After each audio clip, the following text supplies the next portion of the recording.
आपके साथ काजल सोनी और आप देख रहे हैं Bharat live express. PM Modi की उम्मीद पर पानी फिर गया है। क्या सोचा था, क्या हो गया। 2024 लोकसभा चुनाव से पहले इतना बड़ा झटका। रुकिए मैं आपको बताती हूँ आखिर मामला क्या है। दरअसल फिर से किसानों ने अपनी मांगों को लेकर हुंकार भर दिया है, जिसने मोदी जी की परेशानी को और भी ज्यादा बढ़ा दिया है। हालांकि ये पहली बार नहीं है जब किसान आंदोलन कर रहे हैं। 2 साल पहले भी दिल्ली की सीमाओं पर किसानों का ऐतिहासिक आंदोलन हुआ था। तब मोदी सरकार को किसानों के आगे घुटने टेकने पड़े थे और संसद से पारित 3 कृषि कानूनों को रद्द करना पड़ा था। अपने 1 साल के लंबे आंदोलन की बदौलत नरेंद्र मोदी सरकार से कृषि कानूनों को निरस्त करवाने में कामयाब रहे किसानों ने एक बार फिर अपनी मांगों के समर्थन में मैदान में उतरने की तैयारी कर ली है। किसानों के 2 बड़े संगठनों संयुक्त किसान मोर्चा और दूसरा जो है किसान मजदूर मोर्चा, इन्होंने अपनी मांगों को लेकर 13 फरवरी को दिल्ली कूच का नारा दिया है। वहीं संयुक्त किसान मोर्चा ने 16 फरवरी को एक दिन का ग्रामीण भारत बंद करने का आह्वान किया है। 2 साल पहले दिल्ली के बॉर्डर पर धरने पर बैठे किसानों का आंदोलन इतना मुखर था कि नरेंद्र मोदी सरकार को कृषक उपज व्यापार और वाणिज्य जो बता है 2020 कृषक सशक्तिकरण व संरक्षण कीमत आश्वासन और कृषि सेवा पर करार कानून 2020 और आवश्यक वस्तुएं संशोधन अधिनियम जो है 2020 को रद्द करना पड़ा था। किसानों को डर था कि सरकार इन कानूनों के जरिए कुछ चुनिंदा फसलों पर मिलने वाले न्यूनतम समर्थन मूल्य देने का जो नियम है वो खत्म कर सकती है और खेती किसानी के कॉर्पोरेटीकरण को बढ़ावा दे सकती है। इसके बाद उन्हें बड़ी एग्री कमोडिटी कंपनियों का मोहताज होना पड़ेगा। इन कृषि कानूनों के रद्द होने के बाद किसानों ने भी अपना आंदोलन वापस ले लिया था। उस दौरान सरकार ने उन्हें न्यूनतम समर्थन मूल्य यानी कि एमएसपी गारंटी देने का वादा किया था। इसके साथ ही उनकी कुछ और मांगों को भी पूरा करने का वादा किया गया था। किसान अब इन मांगों को मानने के लिए दबाव बनाने की तैयारी में है।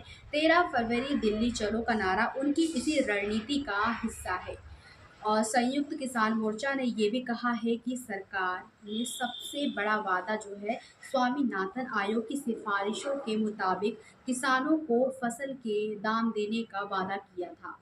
सरकार ने एमएस स्वामीनाथन को भारत रत्न से सम्मानित कर दिया है, लेकिन उनकी रिपोर्ट को लागू नहीं कर रही है। इसके अलावा किसानों को प्रदूषण कानून से मुक्त रखने का वादा किया था, लेकिन कोर्ट भी पैच लेकिन कोई भी वादा पूरा नहीं किया गया है। आपको बता दें कि स्वामीनाथन आयोग की रिपोर्ट में किसानों को उनकी फसल की लागत से 1.5 गुना कीमत देने की सिफारिश की गई है। वहीं मजदूर मोर्चा के एक प्रदर्शनकारी किसान ने ट्विटर पर कहा है कि किसानों का ट्रैक्टर मार्च शुरू हो चुका है।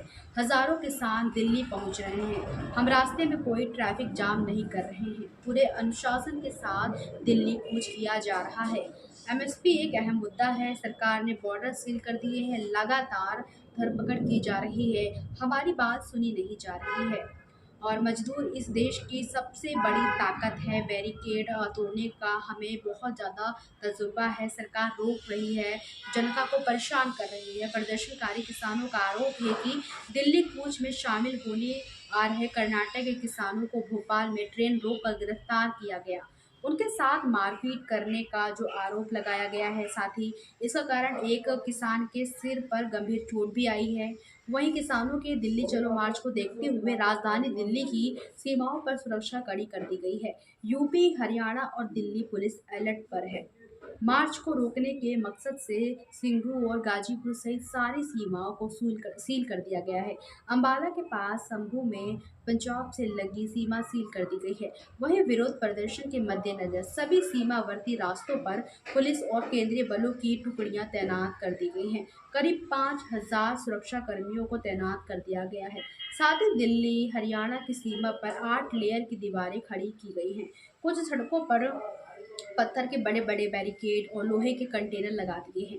दिल्ली पुलिस कमिश्नर संजय अरोड़ा की ओर से जारी आदेश में कहा गया है कि राजधानी दिल्ली में ट्रैक्टरों के प्रवेश पर प्रतिबंध है। बंदूक, ज्वलनशील पदार्थ, ईंट, पत्थर जैसी अस्थायी हथियार रखने पर प्रतिबंध है। वहीं कानून व्यवस्था बनाए रखने के लिए पूरी दिल्ली में 12 मार्च तक धारा 144 लागू कर दी गई है। किसी तरह की भी भीड़ जुटने पर पाबंदी। धारा 144 का उल्लंघन करने वालों की तुरंत गिरफ्तारी का आदेश दिया गया है। साथ ही पुलिस ने ट्रैफिक एडवाइजरी जारी की है। भारी वाहनों के दिल्ली में प्रवेश पर रोक लगा दी गई है। किसानों के दिल्ली कूच से 2 दिन पहले ही हरियाणा के 7 जिलों में इंटरनेट की यानी कि पूरी सेवाएं बंद कर दी गई हैं।